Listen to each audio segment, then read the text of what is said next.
Before I get into that important meeting, it's necessary to give you some background on how I reached such a pivotal moment. My childhood in New York was anything but normal. My family was deeply involved in a business where loyalty and silence were everything. My father and uncle, both respected in their fields, started grooming me early on. By 17, I was already part of their world, learning the ropes of both the legitimate construction trade and the darker aspects of our family's business. I began as a laborer in construction during the summers, but soon got more involved in the family's other dealings. By my early 20s, I had done my first collection job and understood what loyalty meant. I earned my place not just because of my name, but through my actions. However, this life also led to a troubled marriage with a woman who couldn't handle the world I was tied to.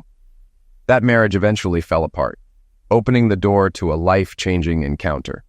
I found myself in a small Italian restaurant in Italy waiting to meet Don Enzo, the man who controlled northern Italy. This required discretion, so a public place was chosen. As I entered, the waitress spoke to me in perfect English before I had even said a word. When I asked how she knew, she said Don Enzo's capo had described me to her. The meeting had already begun. She brought me a carafe of local red wine and asked if I wanted something to eat. I ordered a medium pizza with cheese and pepperoni, and she served it with utensils, as is custom in Italy. The place was filled with the smell of wood-fired pizza and a haze of cigar smoke. As I ate my second slice, they walked in. The restaurant fell silent. Everyone quickly found something else to focus on, and within moments, the place emptied out. 2 men entered first, scanning the restaurant. One checked the restrooms, the other, the kitchen.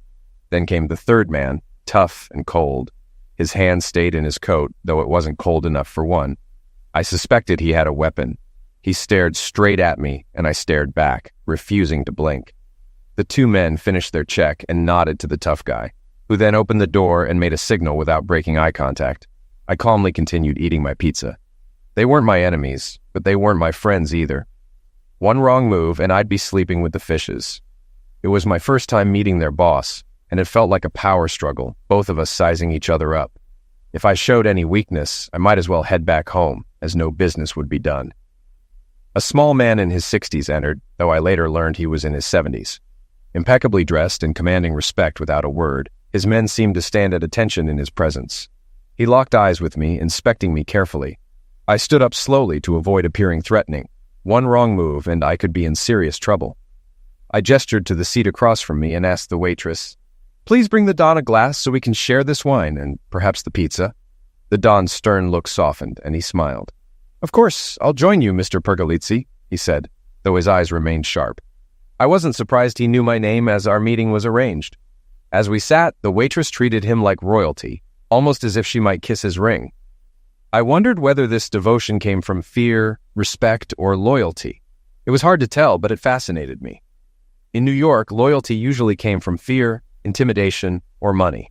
There was no friendship, only family, and even that couldn't always be trusted. So I watched Don Enzo closely as he watched me. We shared pizza and wine, and he asked about my family, my Uncle Bruno in particular, who was the American version of him.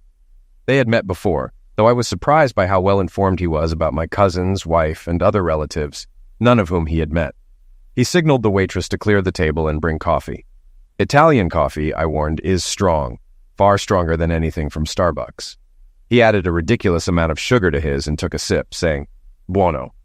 I tried mine and nearly choked. He suggested more sugar, but it didn't help. I kept coughing, and he laughed, pinching my cheek, saying, "We'll make an Italian out of you yet." He ordered cappuccino with extra cream for me, which was easier to drink, but still strong. As we sipped, I noticed we were now alone in the restaurant. "Shall we talk about your request now?" he said. And as he spoke, my thoughts drifted back to when this life of mine began. When I was about 14, my dad started taking me to work with him. He worked for my Uncle Bruno, building shopping centers. My dad handled turning empty lots into rough buildings, 4 walls, a roof, and the parking lot. My uncle had another foreman who took care of the interior finish work. Together, they made a lot of money. I began working as a mason's helper after school and during summer breaks. It was fun, and I made some pocket money. At first, I supplied 1 mason with bricks and mortar, but soon I was keeping up with 4. Over the summer, I traded my baby fat for muscle. Then I got introduced to cement blocks, which were much heavier.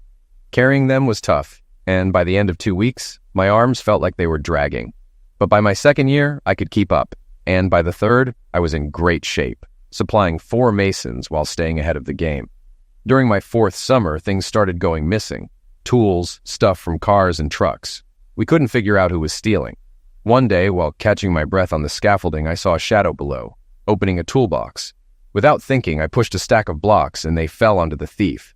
He wasn't wearing a hard hat, and the impact was severe. The EMTs later said he didn't survive the fall.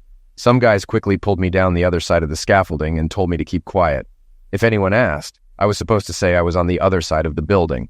And that's how I liquidated my first man. There would be more in the years ahead. After that, my dad, uncle, and the crew treated me like a hero. I was blooded and became one of the men. Suddenly, I was hearing conversations about family business I had no idea existed. Aside from construction, we were into gambling, protection, smuggling, liquidation for hire, loan sharking, and more. The construction company, a few restaurants, and a strip club were just fronts to launder our money. My uncle Bruno had a son a couple of years older than me, and we grew up as best friends. I did the physical work, while he handled the brains of the operation, making us a great team. I started tagging along with the crews, learning how our other businesses worked. I especially enjoyed the weekly trips to the strip club. While the guys met with the manager, I got to sit up front and watch the dancers. The crew said the girls were skanks, but they were always nice to me, maybe because of my family connections or because I was a 20-year-old with money. One of my first real family jobs was collections. My first attempt, though, was a disaster. I was with Tony Snelling, chasing down a guy who was months behind on his payments. We found him at a redneck bar, but he had 4 friends with him. They jumped Tony, and I couldn't just watch, so I grabbed a chair and a pool cue to help. I got a few strikes in, but it quickly turned into 5 against 1. I was getting knocking badly when the bartender fired a rifle into the ceiling, scaring them off. Tony and I were bleeding on the floor when the bartender and some patrons helped us to the back room. A waitress started patching us up. Soon, my father and some of the crew arrived, furious.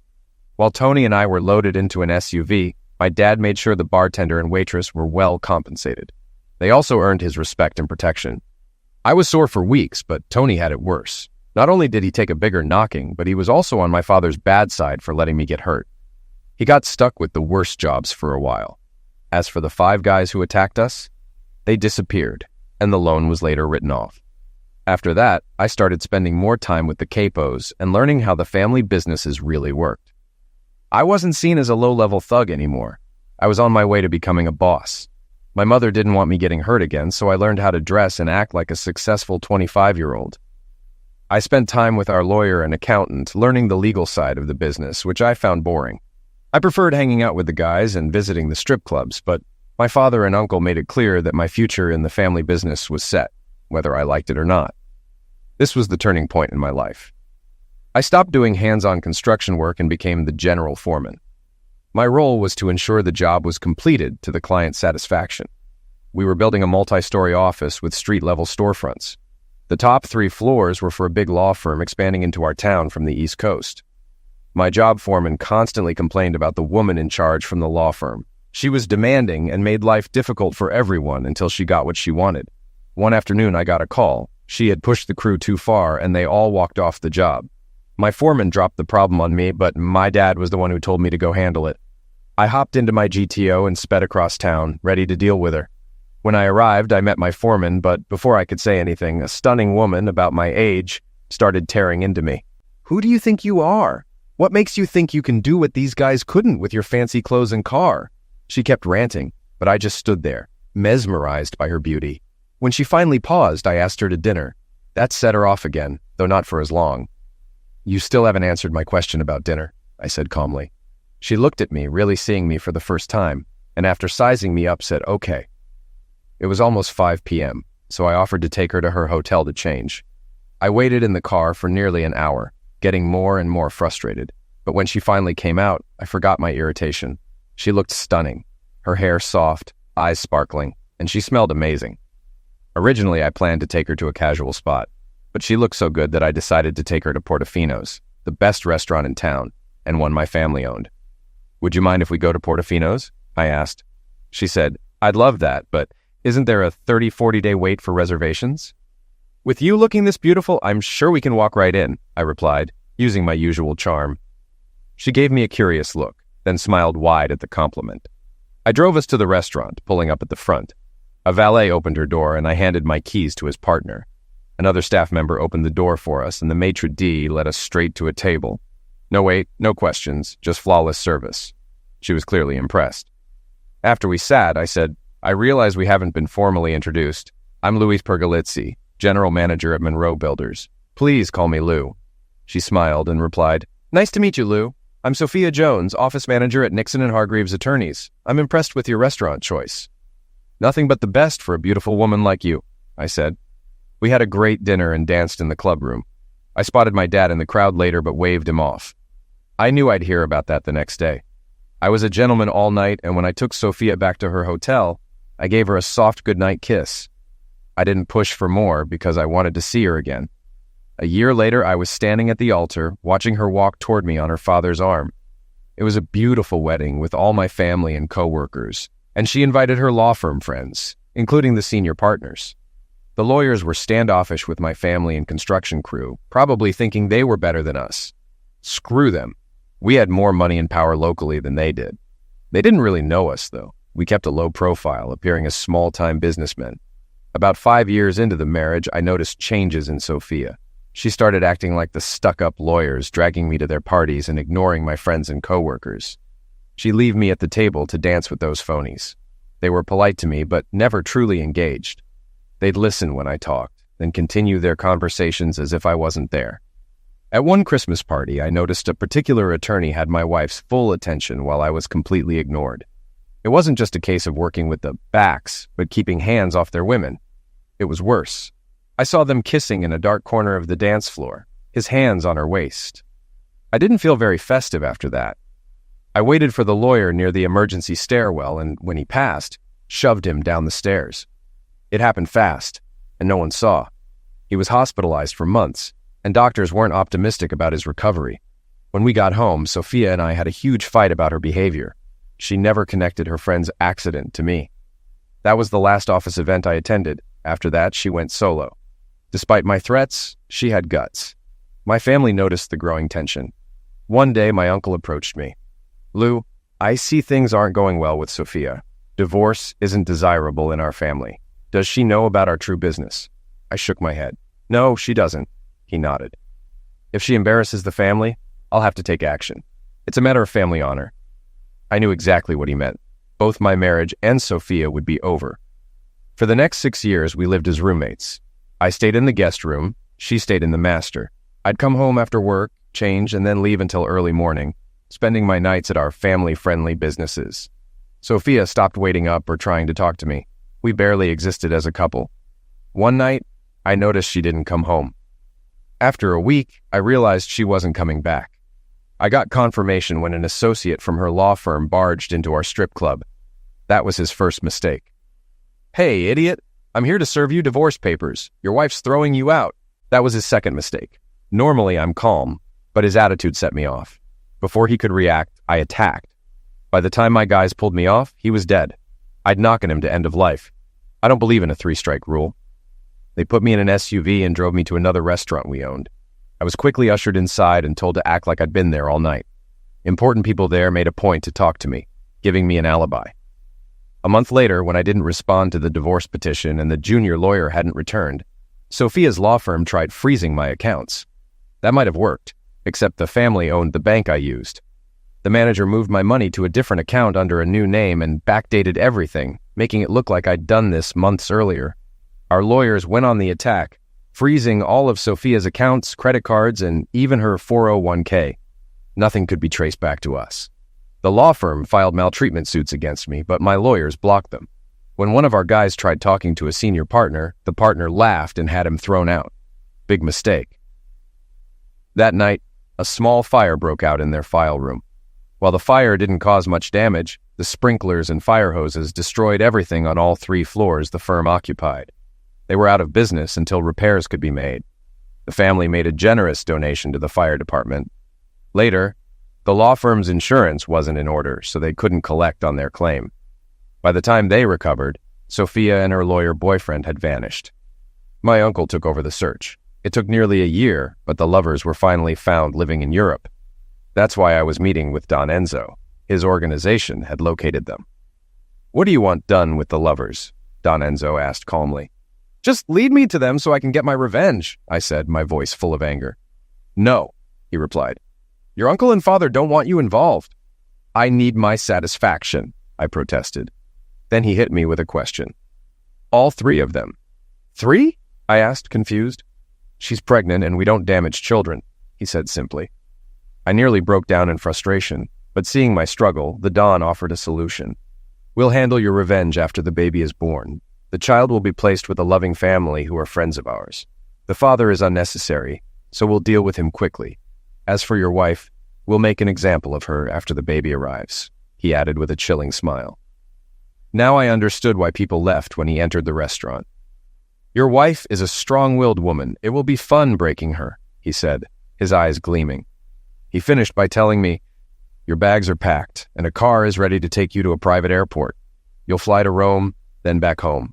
We can't meet or speak again until this business is finished. Afterward, I'd like to see you again. With that, he dismissed me.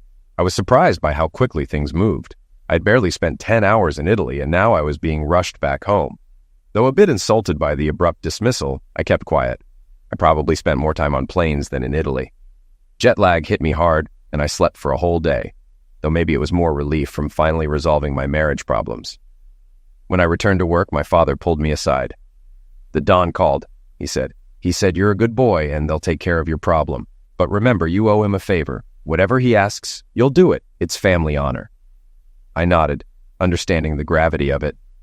I went back to my usual work routine. About 6 months later, the divorce went through. Thanks to our connections, it was quick. The reason? Desertion. I got everything, and she got nothing. What else would you expect when we own the judge? Almost a year later, I found an envelope on the front seat of my locked car. The alarm was still on, and nothing was disturbed except for the envelope. These guys are good, I thought. I peeked inside and saw part of a newspaper, but decided to wait until I was somewhere private to read it. On my drive to the office, traffic was terrible. Slow drivers, distracted people, and student drivers, all making me anxious to see what was inside. Finally, at my desk, I pulled out 2 clippings from an Italian newspaper. Though I could speak Italian, reading it wasn't my strong suit. One article was circled, so I tried sounding out the words. It described a man's body washing ashore. He and his pregnant wife had disappeared after renting a sailboat for a day trip. The timeline matched, and it was clear the couple was Sophia and her boyfriend. I wondered, why was the baby liquidated? Since Don Enzo had always said, we don't do kids. But I shrugged it off. My problem was solved. I shredded the article, satisfied. I'd tell my dad in the morning and he'd be proud. That night, I felt like celebrating. About a year later, another envelope appeared on my car's front seat, despite it being locked and the alarm set. Someone had gone through a lot of trouble to get it there. Just wait until I see that salesman again, I muttered. It felt like déjà vu as I drove to my office, wondering what was inside. This one was thicker, more like a pamphlet than a single sheet. I opened it and emptied the contents on my desk. It was an underground adult magazine. The cover showed an unclothed woman being brutally attacked, her face twisted in horror. The realism was unsettling. You could almost hear her scream. A yellow post-it marked a page. I turned to it and saw another woman, also attacked, her head shaved. Then I realized it was Sophia, my ex-wife. Her eyes weren't vacant like the others. They were filled with hatred directed at the camera. She was still fully aware of what was happening. I now understood Don Enzo's words, it will be fun breaking her. Sophia was tough and would suffer for a long time. I almost felt sorry for her, almost.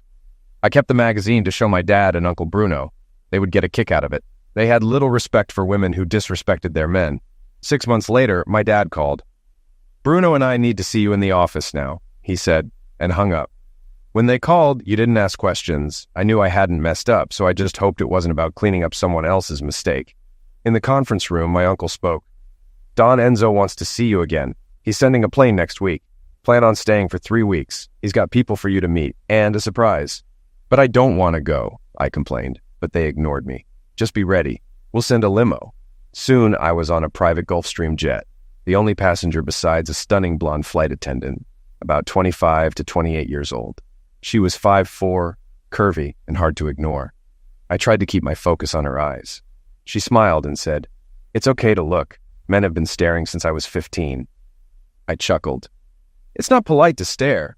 You've got beautiful eyes, and your face isn't bad either." If you keep up the compliments, I might let you touch them, she teased. Call me Lou, I said. It's a long flight. We might as well get acquainted. I noticed a huge diamond ring on her finger. She's married, I thought.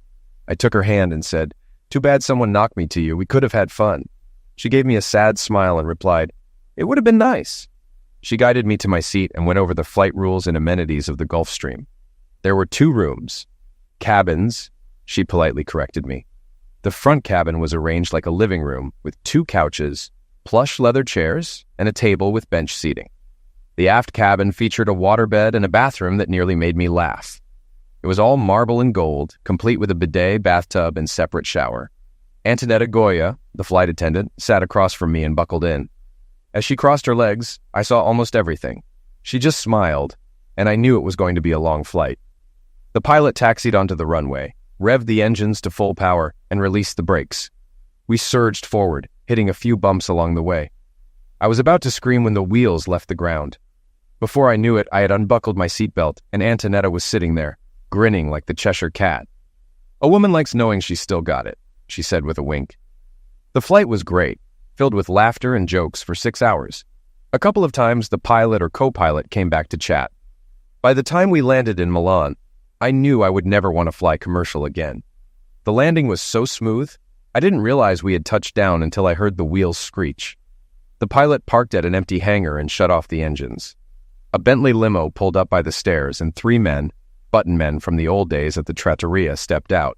That could only mean one thing. Don Enzo was in the limo. I walked down the stairs, watching as the co-pilot unloaded my luggage.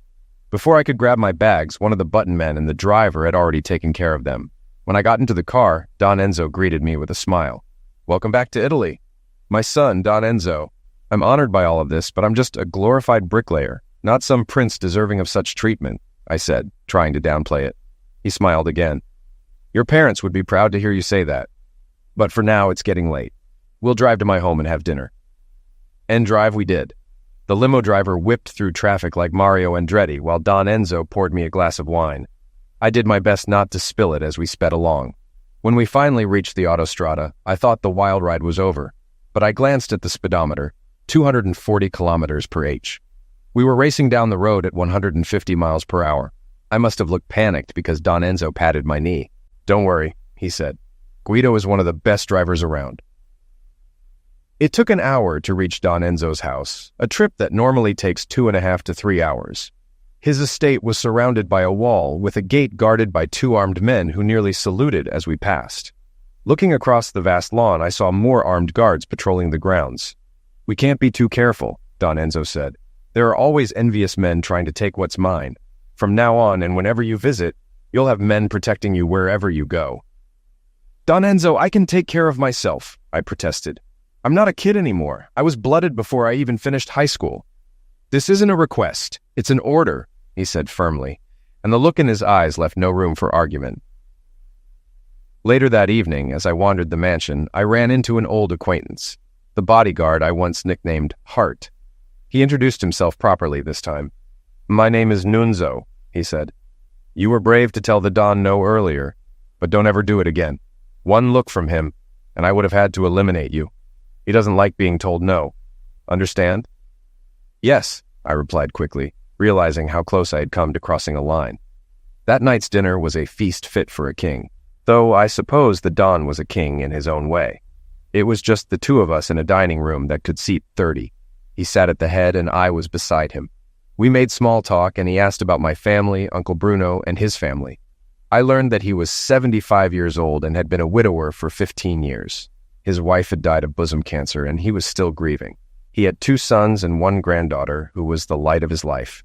The sons, well, I gathered they had disappointed him. We finished dinner and moved to his study for cognac and cigars. The cigars weren't the small Italian-style ones, but top-of-the-line Cubans. I savored mine and the drink, thinking I could get used to this life. Private jets, limos, country estates, mansions, fine cigars. Yeah, I could get used to this lifestyle. The only downside was that people wanted him dead. That put a damper on my daydream. We were both tired. He because of his age, me because of jet lag and trying to keep my eyes in check. His butler showed me to my room. The last thing he said before leaving was, Breakfast is at 9 a.m. I will lay out your clothes in the morning. I'll wake you at 7 o'clock. This was not how I grew up. Back then, Mom would yell up the stairs for me to get up, and if I took too long, Dad would come pull me out of bed, not so gently. My bedroom here was a luxury suite, complete with its own bathroom, sitting room, dressing room, and bedroom. The Don spared no expense for his home or his guests. The next day, my rounds began. Me, the Don, and 4 bodyguards toured the stable, bocce ball court, pool, and tennis courts. This guy had all the toys. The following day, we checked out his car collection, his weapon collection, and then drove to his winery in one of his 2-seat Ferraris. We spoke with the winemaker and sampled some of his latest blends. By the time we were ready to go, we had to call for a ride because neither of us was in any condition to drive. The next day was a visit to the cheesemaker, and the day after that, we visited the prosciutto operation. After those 3 days of indulgence, I realized I needed to find a gym. I was eating like a pig. On one of the rides back, I brought up the topic of Sophia, my ex. He explained, we had planned to wait until after her baby was born before taking action, but I got tipped off that they were planning to run. The lovers knew they were being hunted, and their hunters were close. My men followed them, and when they sailed out of Venice, my guys were right behind. He went on. They boarded the sailboat, grabbed Sophia and her boyfriend, then sank the boat and took the 2 of them to a special building where they were held until Sophia gave birth. The boyfriend was taken care of in front of her while she was restrained and unable to intervene. It was a drawn-out ordeal over the course of 2 days. She showed no compassion for him at all. She was a total witch, and it was Sophia's turn. He paused and continued. They misused her for months, but she wouldn't break, so they sold her. I received some photos in an underground magazine showing what had been done to her, but she still didn't break. The last I heard, she was alive and being passed around. The baby is now 2.5 and living with a loving family. For some reason, I was glad the kid was okay. Sophia? I couldn't care less, I responded. The Don wanted to show me his summer villa on the Italian Riviera and introduce me to his granddaughter. She loved the water and spent all her free time there. I wasn't eager to meet her, though, knowing what the Don and his sons looked like. None of them could be described as attractive. I figured she probably inherited the same genes and felt bad for her. We arrived at the villa and were greeted by the cook. Everyone else was either in town, at the beach, or out sailing. His granddaughter wouldn't be back until the next evening. I expected the Don to lose it, but he just looked sad. All he said was grazie when informed of her absence. He showed me around the villa and the village, but his heart wasn't in it. He just wanted to see his granddaughter. 2 days later, we were sipping wine on the patio before dinner when we heard a commotion inside the house. The Don managed to say, "My bambina," before she burst through the glass doors and onto the patio. This whirlwind ran past me and hugged the Don in a bear hug. As I turned toward them, I recognized her voice immediately. I'd spent 5 hours listening to that beautiful voice on the airplane. With a hoarse voice, I said, "Antonietta?" She heard my voice and turned. When I saw her face, there was that same wonderful grin. She threw her arms around me and gave me a kiss I never wanted to end. But the Don had other plans. "At least, let me introduce you two before you start making babies," he said, grinning, which cracked us both up. Antonietta explained how we met.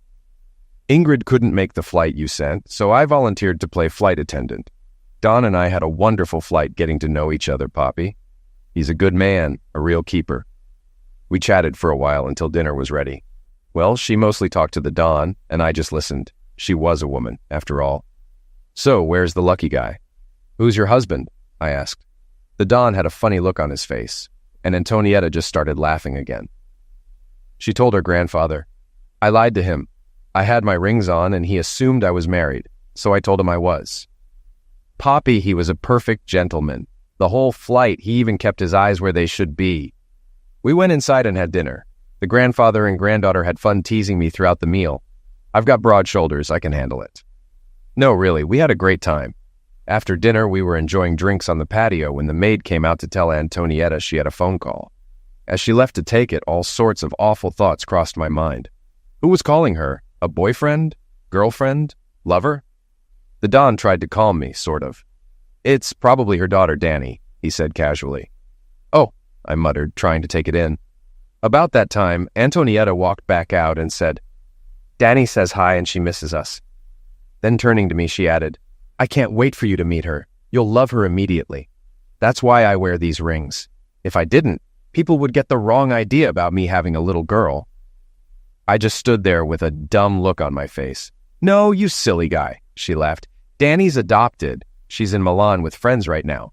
You'll meet her in a couple of days." The next day, Antonietta and I went sailing. She wore a tiny one-piece swimsuit that perfectly showcased her incredible body. You guessed it, I got excited. She was a stunning Italian beauty with a figure that could drive any man wild. I had seen her in clothes before, both on the plane and at the Don's villa, and while her outfits were fantastic, nothing compared to that swimsuit. Even though it was a one-piece, there was more fabric in a typical bikini than in hers. It was just the two of us on the single-masted sloop. My job was to handle the helm and pray as hard as I could.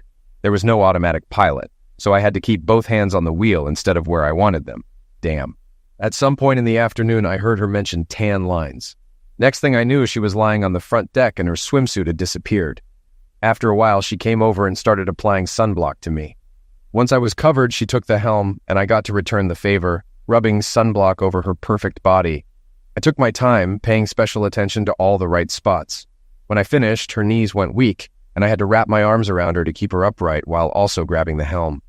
When she regained her composure, she turned in my arms and kissed me long and deep. "Thank you," she whispered. "I needed that. Every man is scared of me because of my grandfather. Thank you for being brave." "My pleasure," was all I could think to say. She slipped out of my arms and stood behind me, wrapping hers around my waist. Her lips kept kissing my neck and shoulders. "You've got a lot to offer a girl," she whispered in my ear. I smiled to myself. "I hope you know how to handle your grandfather," I thought. I didn't want to make him angry. The rest of the week flew by, and suddenly it was time for the Don and me to return to his home in Vicenza. Antonietta grew very quiet those last 2 days. I was already missing her even though I hadn't left yet. We took long walks around the villa, not really talking about anything, just holding hands like teenagers. On the morning the Don and I were set to leave, Antonietta showed up to say goodbye.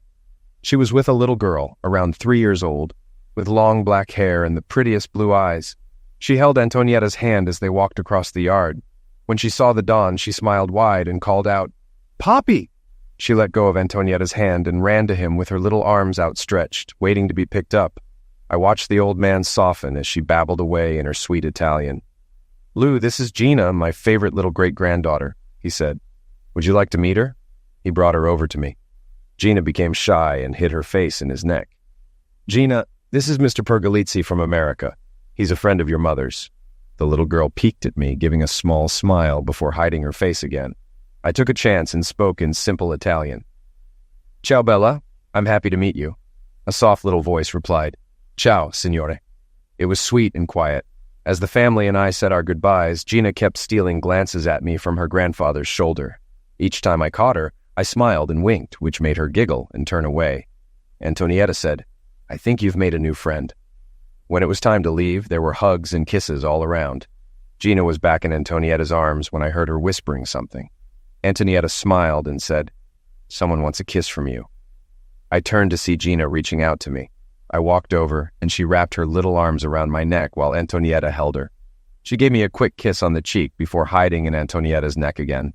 But this time, there was a little smile peeking out as she looked at me.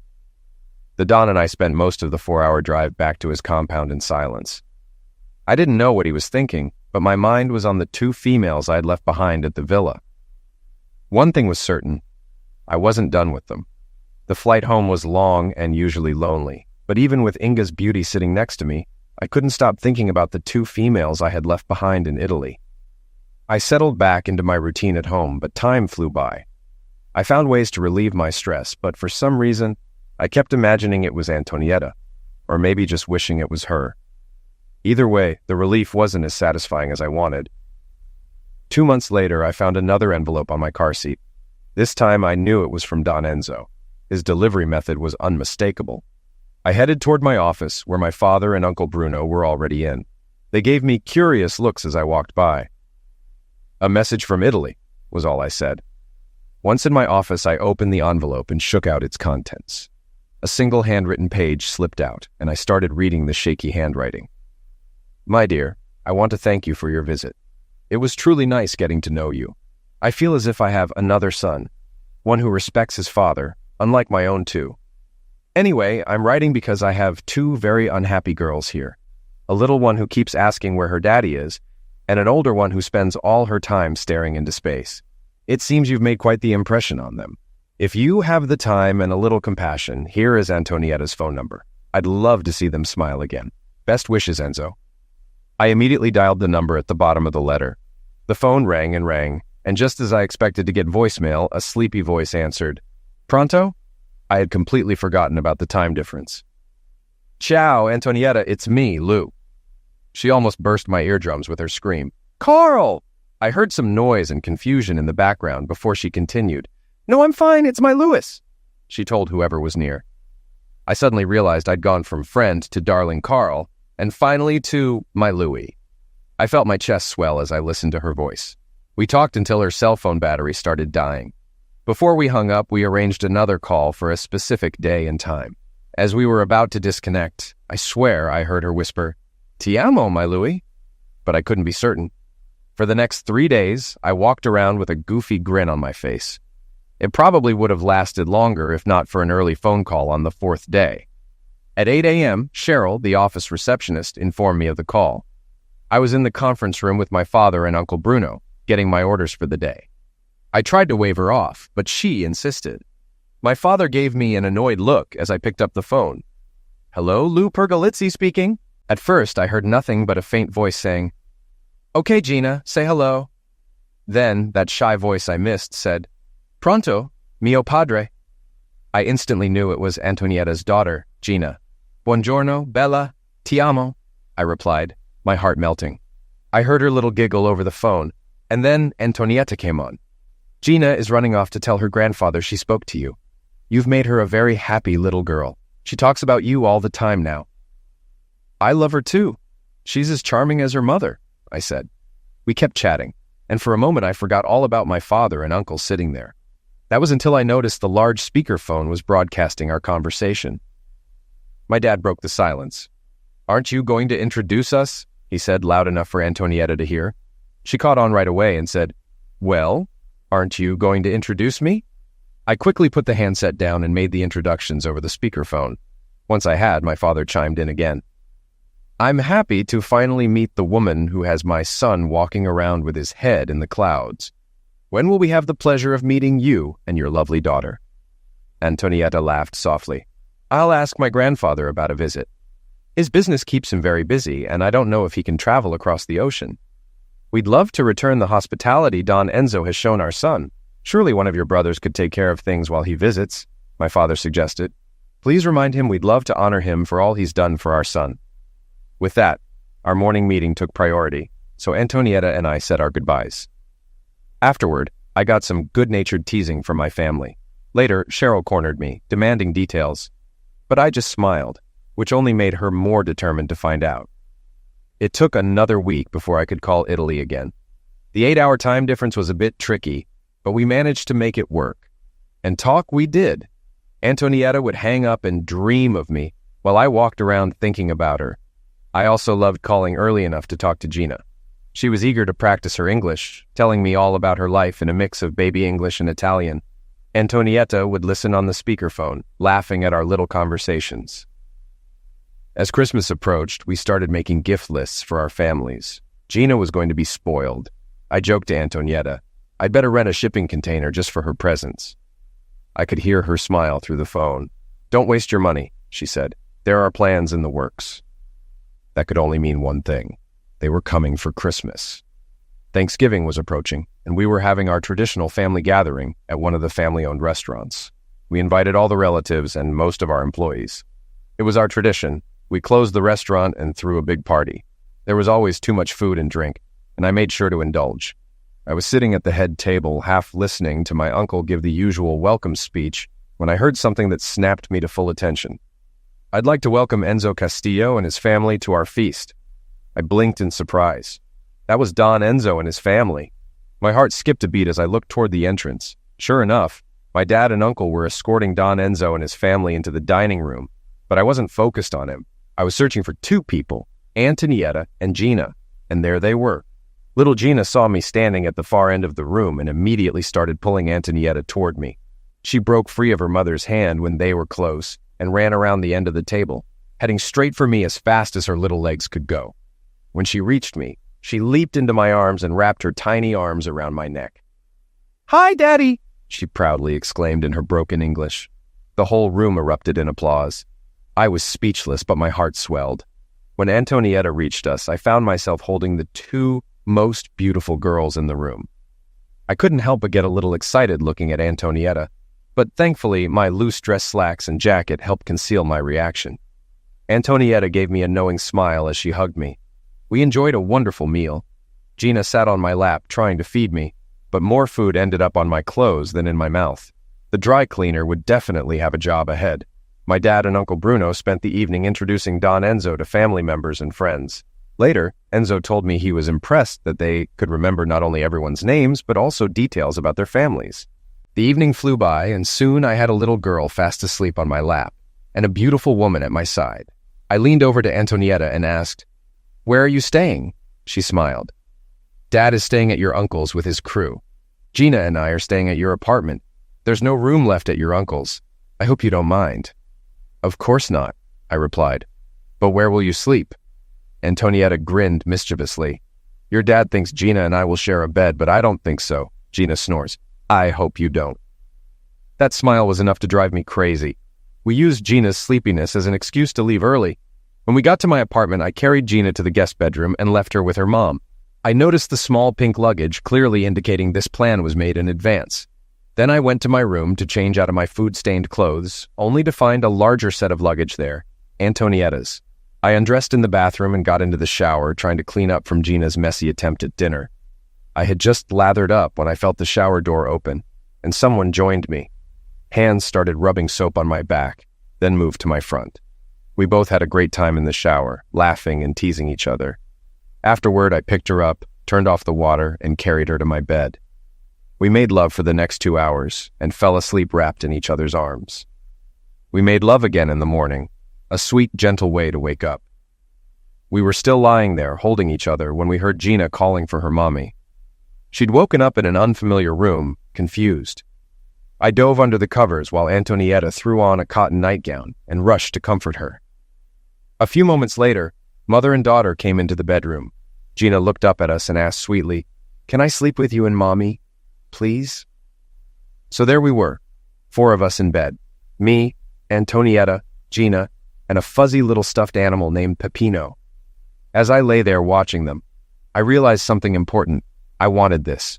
I wanted a family. My days of playing the field were over. Now I just had to convince Antonietta and her father. Gina, it seemed, was already on my side. As Antonietta and Gina slept beside me, I started making plans. Convincing Don Enzo wouldn't be the hard part. He liked me, and had made it clear he was disappointed in his sons. He saw me as a better fit for the family, even though I wasn't related by blood. He'd welcome me without hesitation. Antonietta, however, was the real challenge. She wouldn't commit. She was happy with things as they were. She and Gina could live with me, but she didn't feel the need to formalize it with marriage. Both our families tried to convince her, but she was stubborn. I could sense something deeper was bothering her, something she hadn't shared. It all came to a head the week before they were supposed to return to Italy. I was sitting on the balcony with Gina when Antonietta came out, holding some papers. Her expression was serious, and I knew this wasn't going to be an ordinary conversation. "Lou, we need to talk," she said firmly. I tried to make a joke, but she shut me down. "I'm serious. We need to talk." She held up the papers, and all I could do was nod. "Louis, I know you were married before," she started. "Your wife and her lover disappeared to Europe. My dad showed me a newspaper article saying they died in a boating accident and she was pregnant." "That's right," I answered cautiously, unsure where this was going. She continued, "I know what my grandfather does for a living. While I don't condone that lifestyle, I know my family has been in this business for generations." She paused before adding, "What I want to know is, did you or my grandfather have anything to do with their end of lives, especially the unborn baby?" Her voice trembled, and I suddenly understood what had been weighing on her. She wasn't worried about Sophia or the lover, but the baby. "Honey, please, let me explain everything," I said. I told her the whole story about Sophia, up to my meeting with her grandfather at the trattoria. I explained that Don Enzo had promised not to act until after the baby was born and had made sure the child found a good home. Just then, my dad and Don Enzo appeared on the balcony. I hadn't known they were visiting, but apparently they had their own plans for this conversation. "Basta, stop," Don Enzo said, raising his hand. "I'll finish." He turned to Antonietta. "Carmia, Lou told you the truth as he knows it, but there are things he doesn't know." Antonietta looked confused but nodded. Enzo continued. "First, I told Lou that his wife and her lover disappeared in a boating accident, that we found the lover's body, but not hers. That was a lie. We captured their boat. The lover was dealt with, but Sophia and the unborn child were kept under lock and key until the baby was born. Then we sold the mother."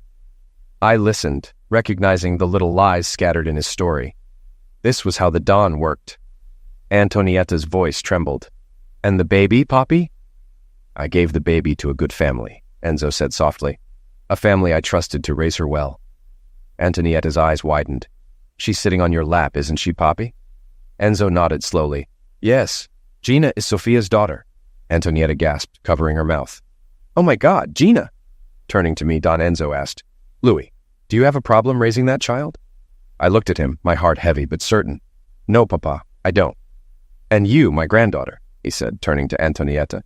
"Do you have a problem raising this child now that you know the truth?" Antonietta almost collapsed into her chair, but managed to say, "No, Papa, I love her as if she were my own." "Then why won't you accept Louis's proposal?" he asked. Antonietta looked at me, her eyes filled with tears. I promise I will accept the very next time he asks me," she whispered. I didn't waste a second. Right then and there, I dropped to one knee and asked her to marry me again.